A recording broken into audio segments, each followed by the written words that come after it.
আসসালামু আলাইকুম দর্শক। শেখ হাসিনা ফিরে আসবে, শেখ হাসিনা ঢুকে গেছে, শেখ হাসিনা যে কোনো সময় বাংলাদেশে চলে আসবে, এরকম অনেক খবর আমরা সামাজিক যোগাযোগ মাধ্যমে সহ আমাদের প্রথম শ্রেণীর গণমাধ্যমে সেই খবরগুলো প্রচার করতে দেখি। তো কিন্তু তার এখনও পর্যন্ত ফিরে হলো না।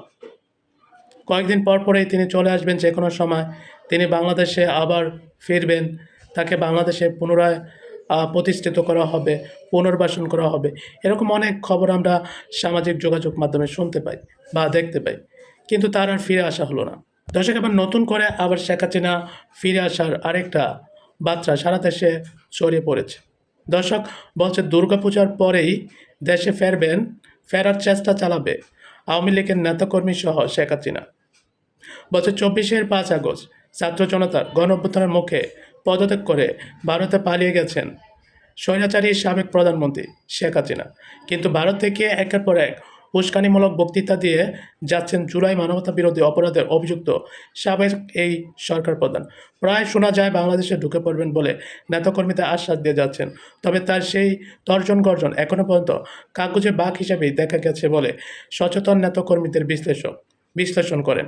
তবে এর মধ্যে আওয়ামী লীগ ও তাদের মিত্রদের দীর্ঘদিনের প্রচেষ্টার অংশ হিসেবে আবারও চাউর হচ্ছে ষড়যন্ত্র তত্ত্ব। দুর্গাপূজার পরেই দেশে ফেরার লড়াইয়ে নামবে কলকাতা থাকা আওয়ামী লীগের নিউ টাউন শাখা। দীর্ঘ 15.5 বছরে শেখ হাসিনা গুম খুন পাশ কাটিয়ে আবারও তাকে প্রাসঙ্গিক করার অপচেষ্টায় ব্যস্ত ভারত ও তার প্রক্সিগুলো। এই লক্ষ্যে সচল করা হচ্ছে আওয়ামীপন্থী বিভিন্ন এজেন্সিকে। তাদের তৎপরতায় বাংলাদেশের রাজনীতিতে এখন সবচেয়ে বড় প্রশ্ন, ফ্যাসিবাদী সাবেক প্রধানমন্ত্রী শেখ হাসিনা কি সত্যি দেশে ফিরছেন? ভারতীয় মিডিয়ার একাংশ এবং কিছু বুদ্ধিজীবীর তৎপরতা ও জল্পনাকে আরও উস্কে দিয়েছে। অভিযোগ উঠেছে, ভারতের গোয়েন্দা সংস্থা রিসার্চ অ্যান্ড অ্যানালাইসিস উইংয়ের বা রয়ের মদতে হাসিনার পক্ষে জনমত তৈরির চেষ্টা চলছে। সম্প্রতি দিল্লিতে অনুষ্ঠিত হয়েছে আওয়ামী লীগের একটি সম্মেলন। এই সম্মেলনের নৈপথ্যে ভারতের রয়ের সমর্থন রয়েছে বলে অভিযোগ। সেখানে অংশ নিয়েছেন পশ্চিমবঙ্গের দ্বিতীয় সারির কমিউনিস্ট নেতা গৌতম রায়। নিজ রাজ্যে তেমন গুরুত্ব না পেলেও বারবার হাসিনার প্রশংসা করে নিজেকে প্রাসঙ্গিক রাখার চেষ্টা থাকেন গৌতম। তার একটি বইয়ের ভূমিকাও লিখেছেন শেখ হাসিনাকে নিয়ে। শেখ হাসিনা এখন তিনি বাংলাদেশের রাজনীতিতে ফিরবেন, এরকম একটা ষড়যন্ত্র কিংবা পরিকল্পনা ভারতের পশ্চিমবঙ্গের বিভিন্ন নেতাকর্মীদের নিয়ে সেই ষড়যন্ত্র কিংবা পরিকল্পনা চালাচ্ছেন। অভিযোগ করছে, পশ্চিমবঙ্গের একটি ওয়েব পোর্টাল নিয়মিত আওয়ামীপন্থীদের অনুষ্ঠান প্রচার করছে। এর পরিচালক ধবল সরকার আওয়ামী লীগের কাছ থেকে কয়েক কোটি টাকা পেয়েছেন তিনি। এছাড়া অসংখ্য ফেসবুক ইনফ্লুয়েন্সারকেও টাকা দিয়ে বিভিন্ন বিষয়ে পোস্ট করা হচ্ছে। তৎপরতা নিয়ে রাজনৈতিক অঙ্গনে তীব্র বিতর্ক সৃষ্টি হয়েছে। অনেকেই মনে করছেন, ভারত ও বাংলাদেশের একটি অংশ পরিকল্পিতভাবে শেখ হাসিনাকে প্রত্যাবর্তনের ক্ষেত্রে প্রস্তুত করছে। রাজনৈতিক সমীকরণ ও দ্বন্দ্ব নিয়ে রাজনীতির মাঠ গরম করে শেখ হাসিনা একের পর এক বাগাড়ম্বর দেখা গেল বাস্তবে পরিস্থিতি ভিন্ন বলে মনে করছেন রাজনৈতিক বিশ্লেষকরা। ভারতের প্রধানমন্ত্রী নরেন্দ্র মোদী এখন তো তিনি আমেরিকার সাথে যে তাদের সেই ট্যারিফ চুক্তি আছে সেটা নিয়ে ব্যস্ত। তো এখন শেখ হাসিনা বাংলাদেশে ফিরবে, কতটা সত্য কতটা মিথ্যা সেটা কেউ জানে না। তবে এরকম কিছু তারা কথা ছড়িয়ে কিংবা সোশ্যাল মিডিয়াতে তারা এই পোস্টগুলো ছড়িয়ে দিয়ে তারা নিজেদেরকে চাঙ্গা রাখতে চায়, কিংবা তারা যারা শেখ হাসিনার বিরোধীপন্থী তারা শেখ হাসিনারকে যাতে করে ভয় করে, এই জন্য হয়তো তারা এরকম কোনো কার্যক্রম চালায়। তবে এর মধ্যে দিল্লিতে আওয়ামী লীগের নেতাকর্মীদের আনাগোনা দেখা গেছে। সম্প্রতি ওবায়দুল কাদের দিল্লিতে অবস্থান করেন এবং সেখানে তিনি হাসিনার ঘনিষ্ঠ যারা কলকাতার বুদ্ধিজীবীরা আছে তাদের সঙ্গে শেখ হাসিনার একটা দেখা হয়। তারা আগামীতে মিডিয়ার আওয়ামী লীগের পুনর্বাসনের জন্য কী কী ভূমিকা রাখবেন তা নিয়েও আলোচনা করেছেন। শোনা গেছে পূজার পরপর কলকাতা হাসিনাপন্থী বুদ্ধিজীবীরা এ বিষয়ে বড় পদক্ষেপ নিতে পারে।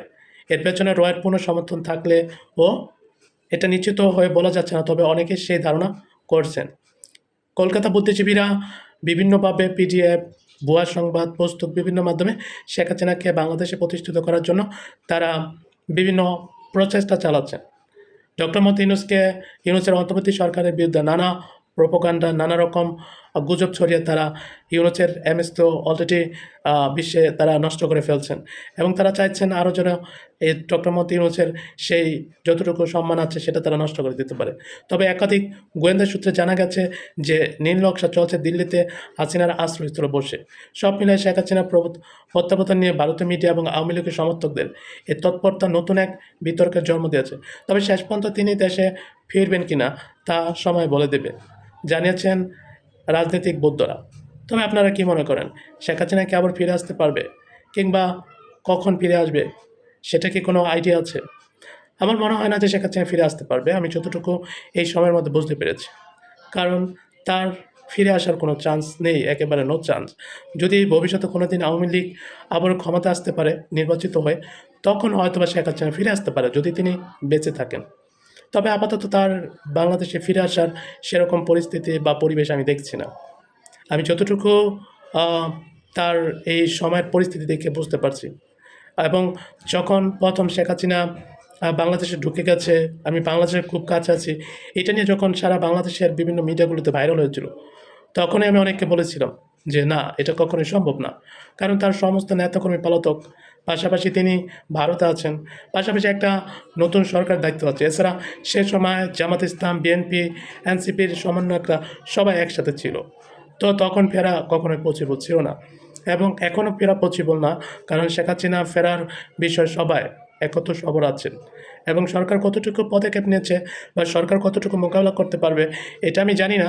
কিন্তু যারা শেখ হাসিনার বিরোধী পক্ষ আছে, বিএনপি, জামাত ইসলাম, চরমনাই, হেফাজত ইসলাম, তারপর হচ্ছে আপনার জুলাই মঞ্চ, এরকম আরও যারা যারা আছে তারা খুবই সক্রিয় আছে।